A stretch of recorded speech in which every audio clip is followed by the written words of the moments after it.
Os voy a hablar de una pregunta que se hacen muchas mujeres en mi consulta y en la consulta de los tetra. ¿Por qué tengo la tensión arterial alta en el embarazo y nunca antes la he tenido? Generalmente, cuando damos un diagnóstico de hipertensión del embarazo, soléis reaccionar con un rechazo, con una negación, con no me lo creo, no puede ser, eso es imposible, si yo siempre he tenido baja la tensión, ¿cómo la voy a tener ahora alta? Pero antes de responder a la pregunta, os tengo que aclarar qué es la tensión arterial. La tensión arterial es la fuerza, la presión que ejerce la sangre para poder pasar y transportarse a través de las arterias de nuestro cuerpo. Hay dos rangos en la tensión arterial que la van a definir. Un rango que es el máximo o la sístole y un rango que es el mínimo de tensión arterial o es la tensión diastólica. Es decir, es igual como cuando sacamos con una bomba el agua de algún sitio. Si esa bomba lo hacemos manual, hay un momento en que dejamos la bomba que se llene y otro momento en que vaciamos la bomba. Esos dos momentos, el de vaciado y el de llenado, es el mismo que medimos con la tensión arterial sistólica y la tensión arterial diastólica. Esa misma bomba la tenemos en nuestro organismo, es el corazón. El corazón, cuando se contrae, se exprime y saca toda la sangre que tiene dentro. Este movimiento es el valor máximo de la tensión arterial y es la tensión arterial sistólica para que le llegue sangre a todo el organismo.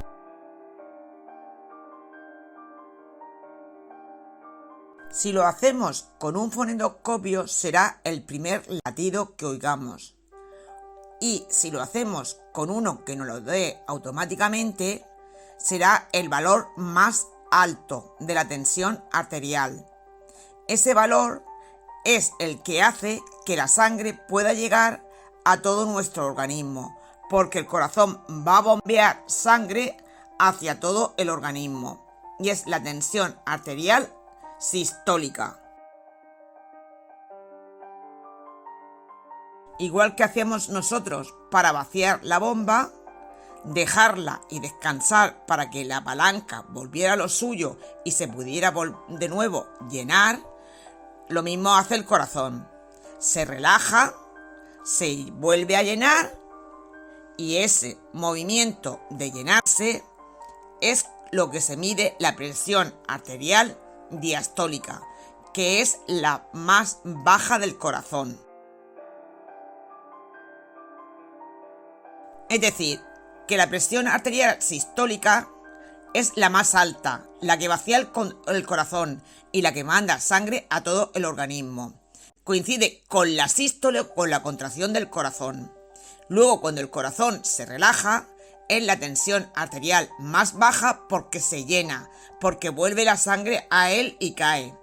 Entonces, esa es la tensión arterial diastólica.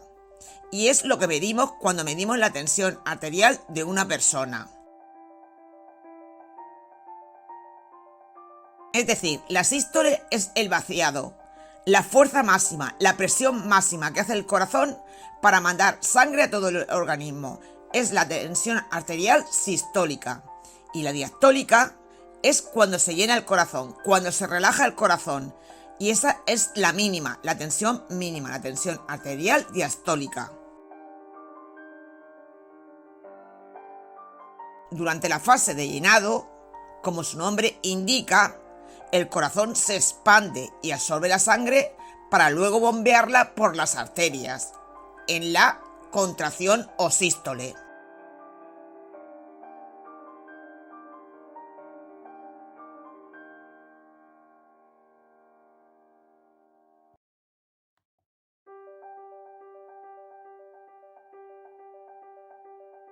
Si queréis una regla mnemotécnica que os pueda servir, es acordaros de una montaña. La sis con S, sistólica, y cima es un sonido parecido. Entonces la máxima es la montaña, el pico de la montaña, sistólica, y la mínima es la falda de la montaña, y esa es la diastólica. Pero el sonido de la S podéis asociar máxima con cima con sistólica. La tensión arterial va a estar definida por 3 factores.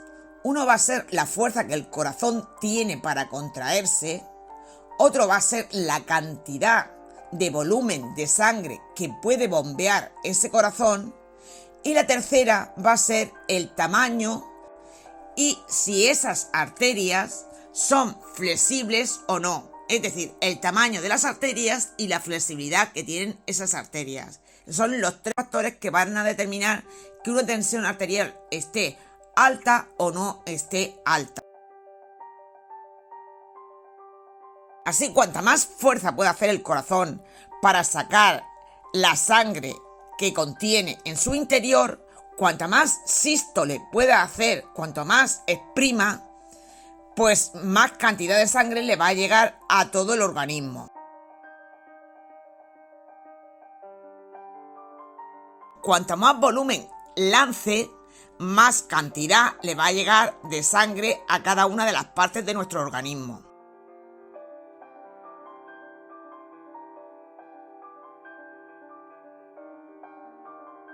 Cuanta más flexibilidad y menos resistencia opongan las arterias, más fácilmente va a pasar el riego sanguíneo por ellas y menos fuerza va a tener que hacer el corazón. En el embarazo ocurre un aumento de la cantidad de volumen de líquido que tenemos que bombear por el corazón.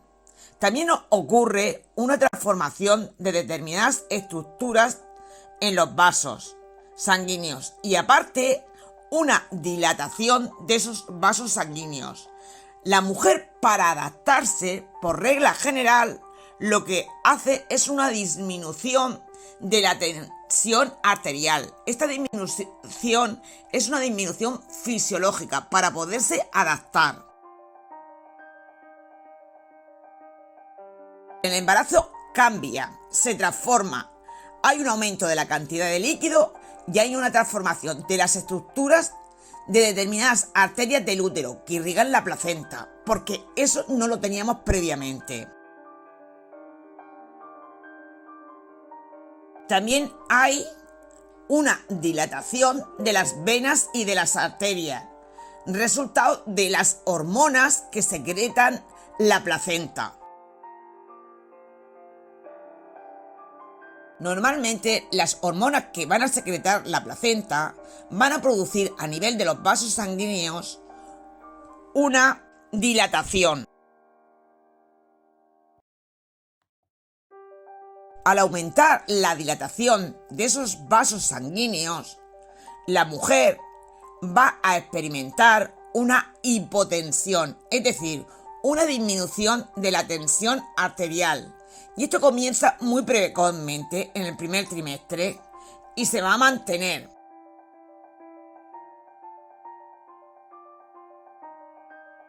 Acentuándose durante el segundo trimestre. Volverá a los valores anteriores al embarazo en la segunda mitad del tercer trimestre. De esta forma, la mujer se adapta a estos cambios hormonales que ha hecho a nivel de arterias uterinas y a nivel de dilatación de todas las arterias del organismo, las hormonas de la placenta. Pero en ocasiones esta adaptación no la realiza la mujer y ocurre una hipertensión. ¿Y qué es la hipertensión?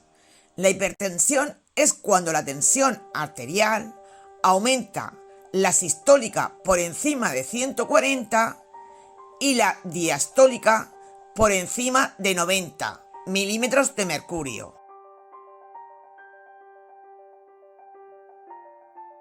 Os tiene que quedar claro que esa hipertensión gestacional ocurre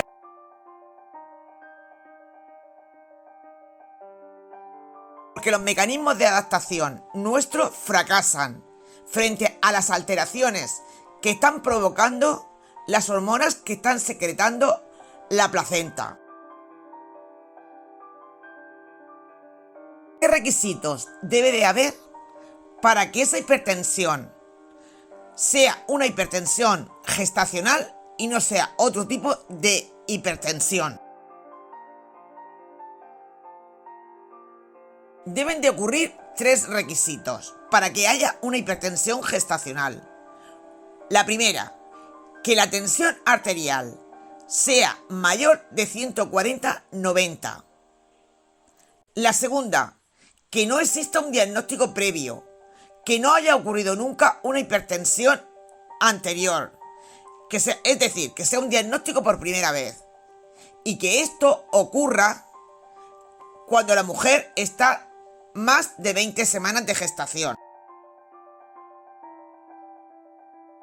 Es decir, la hipertensión gestacional se diagnostica con 3 puntos. El primero, tensión arterial mayor de 140/90, más de 20 semanas de gestación, y que el diagnóstico sea por primera vez durante el embarazo. No haya un diagnóstico previo de hipertensión. Si la hipertensión se presenta antes del embarazo, se considera una hipertensión crónica preexistente en la mujer. Y luego está la hipertensión de la bata blanca. ¿Y qué es el síndrome de la bata blanca? ¿En qué consiste este síndrome de la bata blanca? Consiste en que la tensión arterial de la embarazada o del paciente o de la persona, no es necesario que esté embarazada, se eleva en entornos sanitarios, descendiendo a valores normales cuando se aleja de esos ambientes sanitarios, cuando no ve a un sanitario, cuando no está en contacto con un sanitario, vuelve a sus valores normales.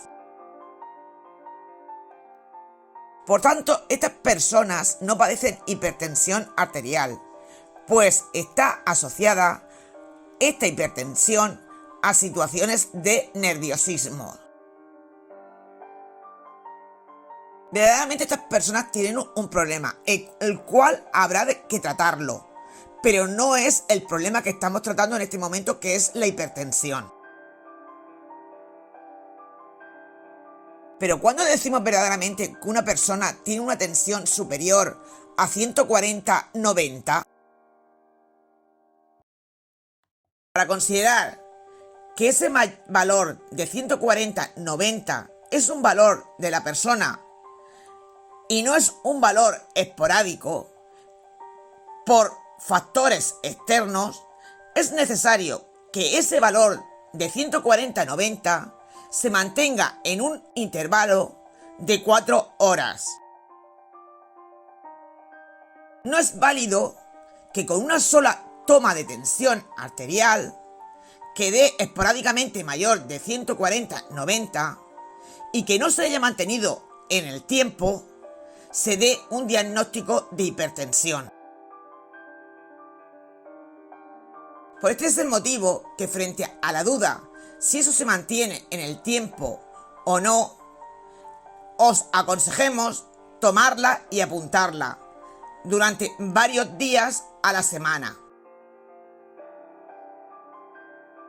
Solo se establecerá el diagnóstico de hipertensión del embarazo cuando el valor de 140/90 se mantenga durante varias tomas en días diferentes, o como mínimo durante esas 4 horas. Ahora voy a explicar cómo medir la tensión arterial correctamente. Lo primero de todo es que la Fundación Española del Corazón tiene disponible un listado sobre los tensiómetros homologados que están comercializados. Esta lista es necesaria para poder comprar un tensiómetro y que no nos engañen. Si lo hacéis en la farmacia no va a haber problema porque ellos se rigen por esa lista. Os lo comento por si lo hacéis por otro medio. La tensión arterial cambia a lo largo del día y de la noche. Por esto, haz la medición siempre a la misma hora. Busca una habitación tranquila, sin ruidos ni interrupciones, con una temperatura en la habitación de 20 a 25 grados. Antes de tomarte la tensión arterial, mantén un reposo al menos de 5 minutos. No bebas media hora antes de tomarte la tensión. Tampoco comas media hora antes de tomártela. Si generalmente te decimos que estando embarazada no puedes fumar, menos te aconsejamos que fumes media hora antes de tomarte la tensión porque la altera. Olvídate del ejercicio físico media hora antes de tomarte la tensión. Siéntate para tomarte la tensión con la espalda bien apoyada en el respaldo de la silla. No cruces las piernas mientras te estás tomando la tensión arterial.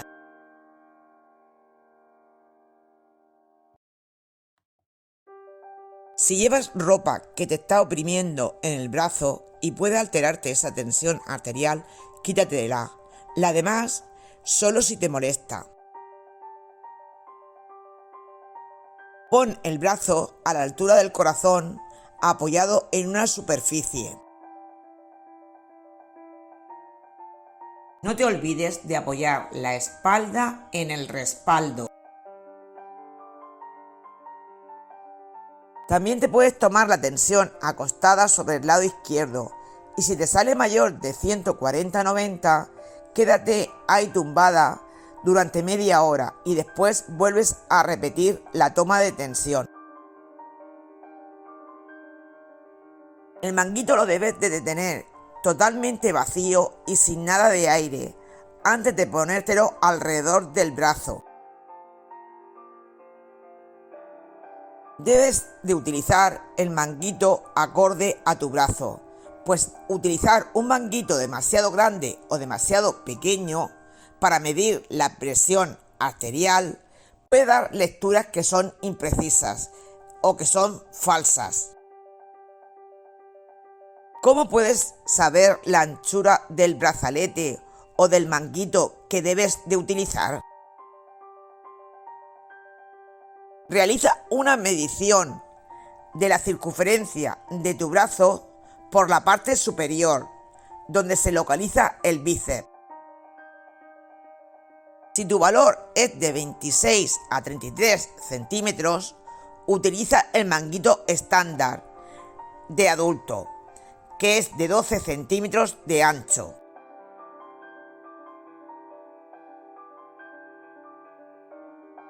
Cuando el valor sea mayor de 33 centímetros, deberás de utilizar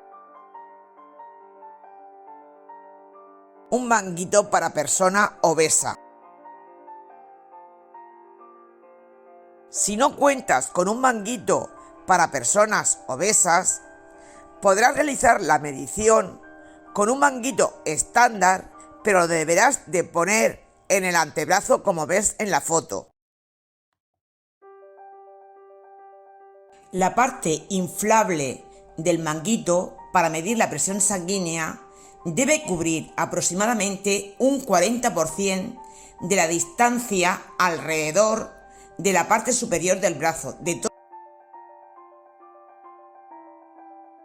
Si cubre el 40% de la circunferencia de tu brazo va a cubrir el 80% o 3/4 desde tu hombro hasta el codo. Por esto hay manguitos de diferente anchura. Pues no es lo mismo medir la tensión arterial de un recién nacido, de un lactante, de un adolescente, de un adulto, de un anciano. Palpa la parte interior del pliegue del codo. Intenta localizar la arteria braquial. Sobre esa zona pondrás el fonendoscopio si lo haces manualmente la tensión arterial y también pondrás sobre ella las gomas del manguito. El manguito lo deberás de poner 2 dedos o unos 2-3 centímetros por encima de la flexura del codo para que caiga a la altura del corazón. No lo olvides, las gomas deben de caer sobre la arteria. Para que el brazo quede relajado, deja la palma de la mano boca arriba y el codo ligeramente flexionado a la altura del corazón. Recuerda que el manguito debe estar en contacto con tu piel. Por lo tanto, si debes de subirte la camisa o la camiseta, hazlo. Ten presente que en el centro de salud vamos a intentar evitar el contagio de enfermedades. Por esto muchas veces dejaremos la camisa abajo o una prenda para evitar el contacto de nuestro manguito con la ropa, pero es por motivos de evitar infecciones.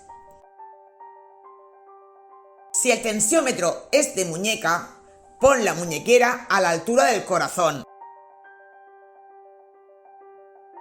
Pero recuerda que el tensiómetro de muñequera no es el más aconsejado para tomar la tensión. Está desaconsejado en muchas patologías, pero si no tienes otro, utilízalo. Recuerda activar el dispositivo para que funcione.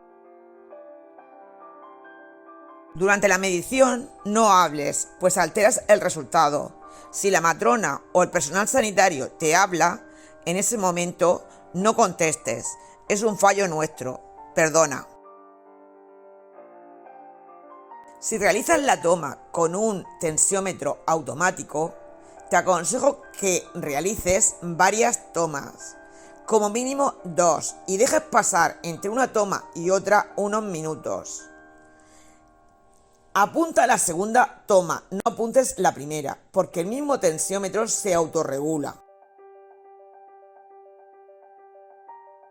Como mínimo, deja pasar entre la primera medición y la segunda 2 minutos. Si no quieres apuntar la segunda toma y quieres calcular la media de las tomas, deberás de realizar una primera medición, sumar la segunda medición y el total que te dé dividirlo por 2. Y ese resultado será el que tendrás que apuntar en la hoja. Acuérdate de apuntar los valores en la hoja de resultados para posteriormente enseñarlos al personal sanitario y que ellos te puedan informar de las opciones que tienes más convenientes según tus resultados. Apunta los resultados en una hoja parecida a esta, que podrá proporcionártela el personal sanitario o elaborarla tú misma.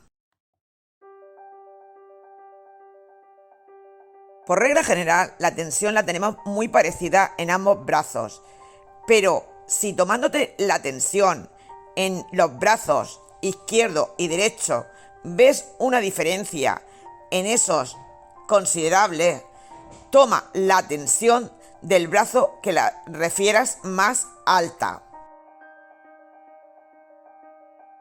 Recuerda, para saber cuál es el brazo dominante, deberás de tomar la tensión en ambos brazos y escoger el que refiere una tensión arterial con una cifra más alta. Cuando tomes la tensión en un brazo, deberás dejar pasar como mínimo 5 minutos para tomar la tensión arterial en el otro brazo. Es decir, que si tomas el brazo derecho o el brazo izquierdo, dejarás pasar 5 minutos y volverás a tomar la tensión en el brazo que te falte. Los factores de riesgo que se saben hoy por hoy para presentar una hipertensión en el embarazo serían: la edad de la madre. Se sabe que el riesgo de hipertensión gestacional aumenta conforme aumenta la edad de la madre. A partir de los 40 años, el riesgo se duplica por 2. También se ha asociado un mayor riesgo cuando la mujer no ha parido anteriormente. El tener una obesidad con un índice de masa corporal superior a 30 aumenta el riesgo de padecer una hipertensión gestacional. El tener antecedentes personales de haber padecido en otro embarazo hipertensión gestacional o familiares con hipertensión también aumenta el riesgo. El presentar otras patologías, como pueda ser la diabetes mellitus gestacional, lleva asociada que en el segundo, en el tercer trimestre, aumente la probabilidad de presentar una hipertensión gestacional. No dudar en preguntarnos. Frente a cualquier duda, intentaremos solucionarla. Gracias por vuestra atención y paciencia e intentar en todo momento llevar al día todos los controles que necesitéis si presentéis una hipertensión gestacional.